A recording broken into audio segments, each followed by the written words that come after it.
YouTubers saying hello from the Ozarks of northern Arkansas. And as a homesteader, you got to save money where you can. And so what we have today is this dust cover. I was calling them a tie rod in boot, but that's more specifically, I believe, is going to be this one right here. So I bought this Kubota used, again, saving money, got a great deal on it. But these dust covers right here, the one on the other side was ripped pretty good, doing some bush hogging the other day, and this one, you can see the clip and the snap ring needs to be replaced. So I will put the part number in the description below. So what we have here is the set ring. It's kind of like your typical key ring. It's slotted on either side. You kind of have to trail it through with your keys. Next we have the clip, and lastly we have the dust cover. I think all in all I paid about $60 for all of it. That's going to be 6 pieces total, a pair of each for both sides. If you're going to do one, you might as well do them both on both sides, and then saving the old rings just in case if I lose them or something happens. So I'll put a description for these parts in the comments. So let's go ahead and get this off. One of the first things we need to do is we need to mark this so we don't have to get it realigned. So I'm going to mark it across here on this bolt. And then it also helps just to take a picture of where the settings are on this one. On this one particularly, I think what I'm going to do is I'm just going to count the threads across here, and it's easy to count the valleys. So first valley is going to be 1, 2, 3, 4. So I've got 4 valleys right there. So let's go ahead and get this off.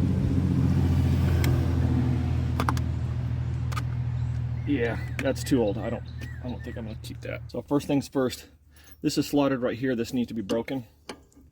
Break this off.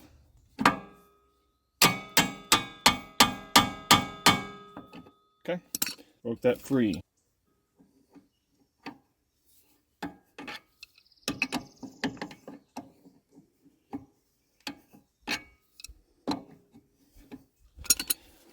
Now I just need to twist this off.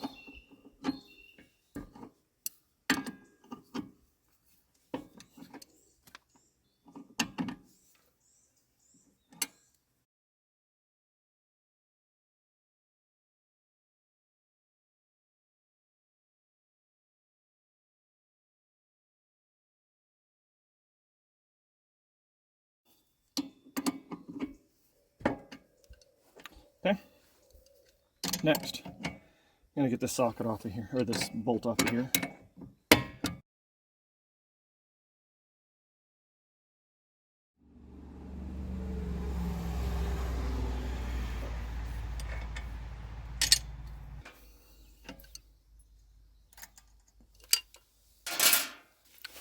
I'm going to clean up this joint right here,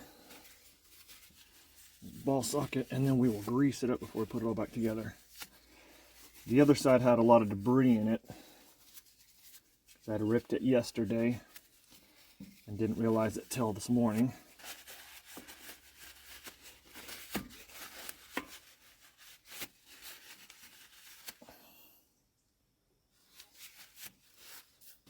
So I'm going to start by putting the ring on first.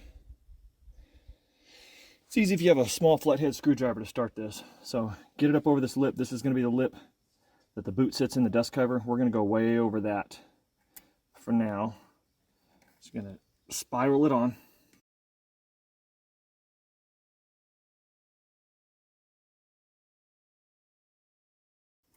You can push this back against itself and that should open it up. So there we go.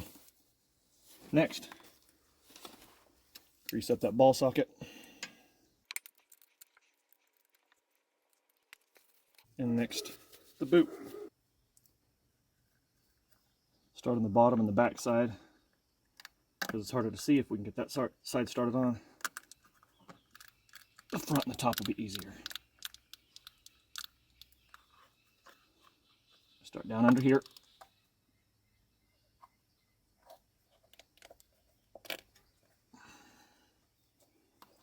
Make sure it's in the groove. We're good all the way around. So we're in that groove all the way around. Good to go. Now we will will spiral this ring back on. And it's going to want to pinch up, but if you follow it all the way around, you shouldn't have an issue. Just like sliding a key onto a key ring. And if you can take the other end of this, get some pliers on it, give it some back pressure, push it back the other way, should give you a little slack on the other end to be able just to drop it over. Just like that. So we've got it on the back side, we're pinched up a little bit on the outside of the boot. So I'm just going to pick this ring up, like I said, just like sliding a key on a key ring. There we go. Good there. Got it pinched up a little bit back in here. I'm going to slide around so you can see. See right there. So pick it up, bring it right over. Double check it at the bottom, and we are good to go. Open this up, get that air back in there. So you can see right here, this is where this boot goes in here in the slot. So each end of the boot, the dust cover, has a groove where that ring goes into. So it's going to sit just like that. Next, we're going to put on our other ring. And this one I'm not going to put all the way on just because we're going to have to turn some stuff. It gets a little finicky. I'll just put that on there. And on this, like I said, we have 4 valleys. So I'm going to count them out right here. We have 1, 2, 3, 4. And you'll be able to feel as you turn it in this section right here, it goes a little bit smoother just because it hasn't gotten corroded, doesn't have a bunch of gunk and debris on it. But as you start getting towards that valley where you need to meet up, that's where you're going to start having some issues. So be very careful you don't cross thread it.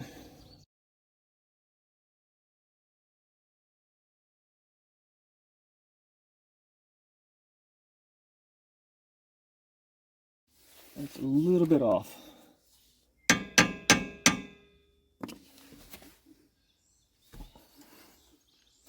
Be very careful not to cross thread it.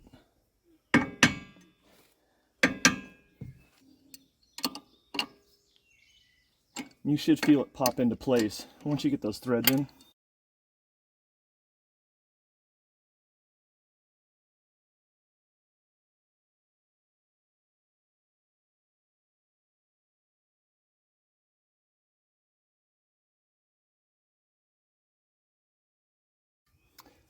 All right, we're going to count out those 4 valleys one more time.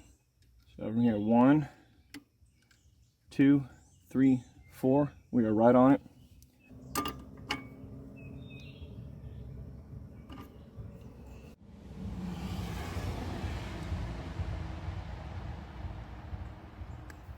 Pinch that ring over. Make sure it seats all the way in there. So there's a valley here, there's a valley here. Both of these rings are going to sit on those valleys. And then lock it down.